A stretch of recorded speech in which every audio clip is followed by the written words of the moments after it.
네, 글쓰기를 배워보겠습니다. 이번 시간에는 첫 문단 다음에 이어질 내용을 어떻게 만들어 나갈 것인가, 이게 이제 핵심이 되겠는데요. 글은 어떤 글이든지 선행한 문장 혹은 문단을 받아서 다음 문장이나 다음 문단이 시작되죠. 그러면서 점점 본론과 결론으로 치달아 가게끔 되어 있는데요. 하나의 문단이 진행되는 거 보면은 전 문단을 받아서 그것을 계승하든 혹은 이전의 문단에서 이야기했던 바를 전복시켜 버리든 그러면서 이제 서술이 계속해서 이어지게 되는 겁니다. 글을 쓸 때 어떻게 하면 좋으냐? 처음부터 설계도가 있으면 좋습니다. 그리고 또 머릿속으로 전체를 구성하고 진행해 나가는 것도 좋은 방법이라고 생각이 됩니다. 그렇지만 꼭 설계도가 있어야만 되는 것도 아니고요.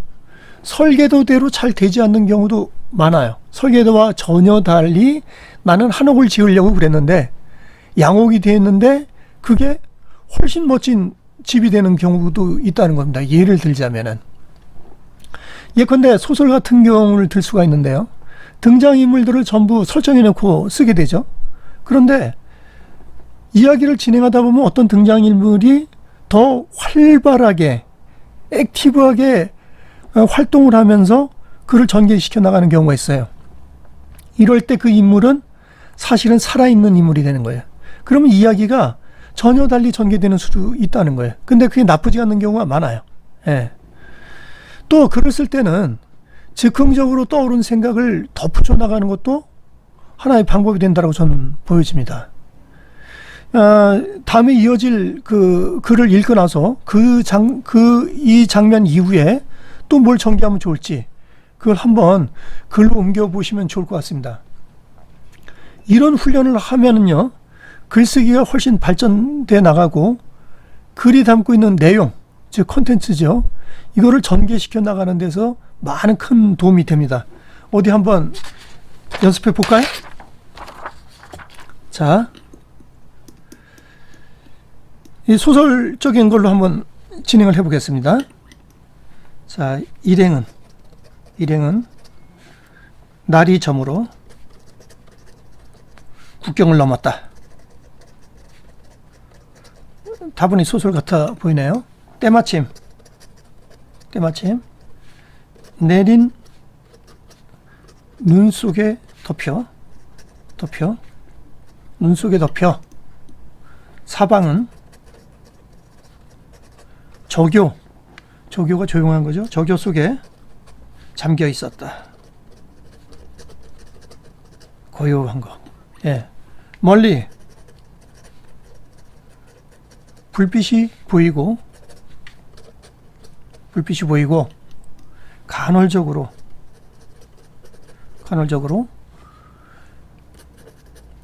병사들의 말소리가 들리는 것으로 봐서, 병사들의 말소리가 들리는 것으로 봐서 검문소가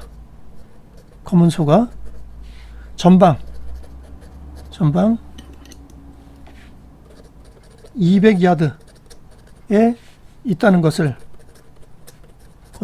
알 수 있었다.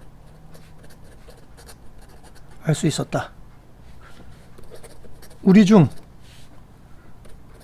누군가 낮게 신음을 토해내듯 말했다. 자, 이 페이지. 이런, 큰일 났어. 여권을 잃어 버렸어. 자, 일단 여기까지 썼는데요. 한번 읽어볼까요? 네. 제목은 제가 봤을 때는 이걸 국경이라고 하면 좋을 것 같아요. 국경. 예.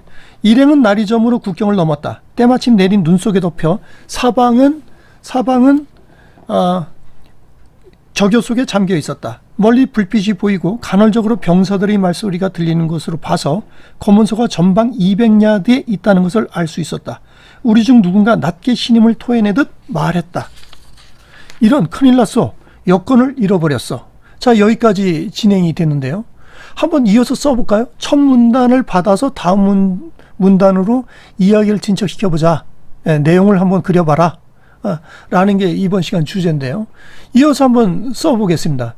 저도 써볼 텐데 여러분도 이 다음에 무슨 이야기가 진행되면 좋겠다. 이런 거를 상상을 하는 거예요. 글을 쓰는 작가들은 상상력이 뛰어납니다. 그 이유는 뭐냐면 이야기를 전개시키고자 머릿속에서 모든 오브젝트들이죠. 장치들을 끌어다가 하나의 이야기를 형성해내고 그걸 폭발시키려고 애를 쓰는 거죠. 그래서 머릿속에 거대한 먹구름이 있고 그 사이에 아직은 방전은 안 됐지만 번개가 웅크리고 있는 거예요. 그러다가 번개가 이제 번쩍 치면서 하나의 이야기가 완성이 돼서 나오겠죠. 자, 여러분도 머릿속으로 그려보셨겠지만 저도 이어서 한번 이야기를 진행시켜 보겠습니다. 잃어버렸어. 여기까지 왔어요. 예. 뭐야? 젠장. 그럼 너는 여기서 내려야 해. 내려야 해. 예. 야전 상의를 군복 상의를 얘기하는 거죠. 야전 상의를 입은 사내가 말했다. 그럼 나보러 혼자 저 산을 넘으라는 거요? 예. 너 하나 때문에 우리 모두 검문소에 붙잡혀 있을 순 없어. 좀 욕이 나오네요. 개자식. 네가 내 여권을 훔쳤지? 2번. 그러고 나서 이제 사건이 터지겠죠. 이렇게 이제 다툼이 벌어진 거잖아요. 말다툼이.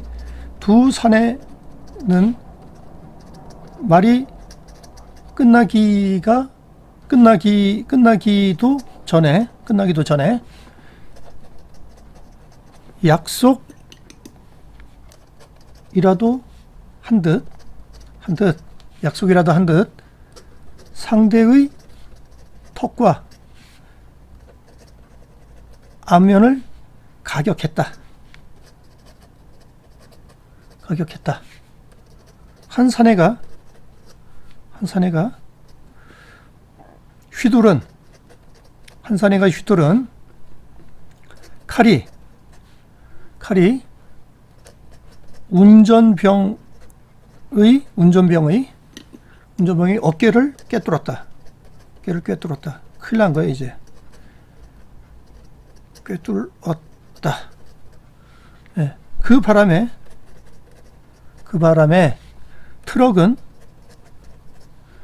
눈길에서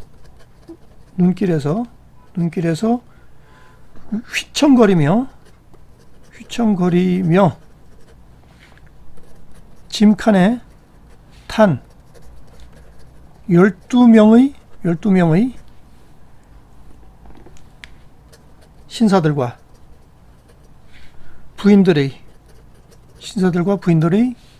운명을 바람 앞의 촛불처럼 위태롭게 하며 고랑에 처박힐 기세로 비틀거리며 굴러갔다.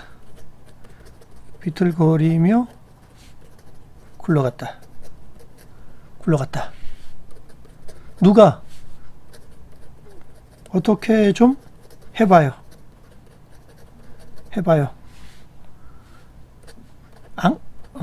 앙칼진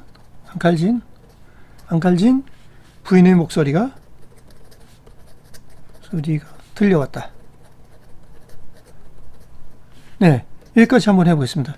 사실 이 예문은요, 꽤 오래전에 제가 우리나라 어떤 대학의 모대학, 서울시내에 있는 모대학의 박사과정에 글쓰기 강좌를 좀 그쪽에서 의뢰가 와가지고 갔었어요.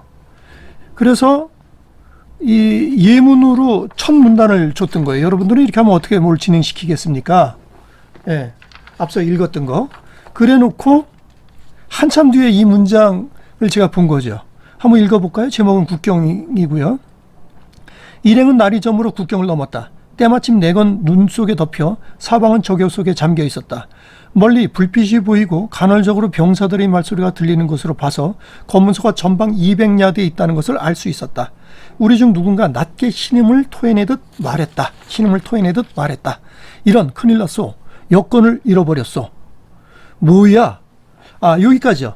여기까지가 제가 그 대학원생들한테 예문으로 주고 한번 다음 이야기를 진척시켜봐라 라고 얘기했던 거예요. 근데 요번에 이 강의를 하면서 저도 아주 아까 말씀드린 것처럼 즉흥적으로 이야기를 좀 떠올려서 이걸 쓰게 됐는데요. 자, 뭐야, 젠장.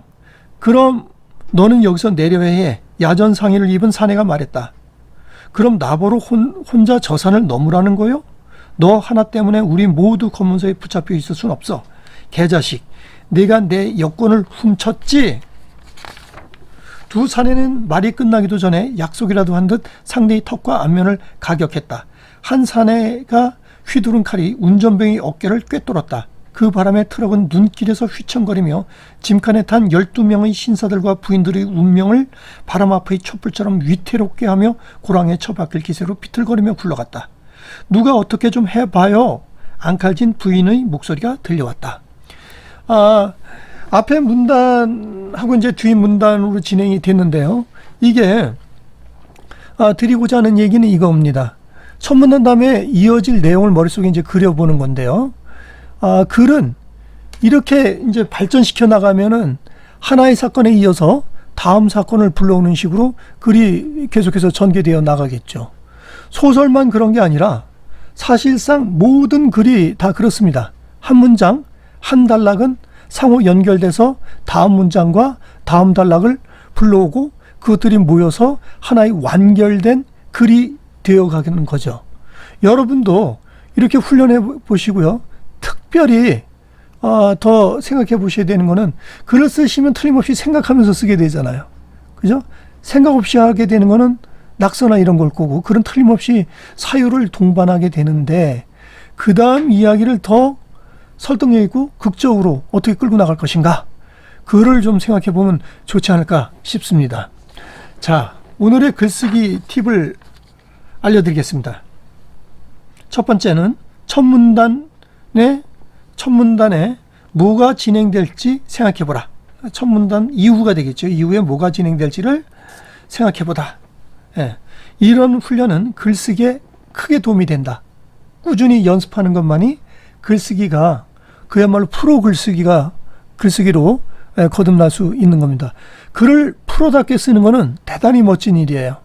왜 그러냐면 그 과정에 이르기까지 자신을 반추하고 성찰하는 과정이 지속적으로 반복이 되고 심화되다 보니까 사람이 정말 깊어지게 됩니다.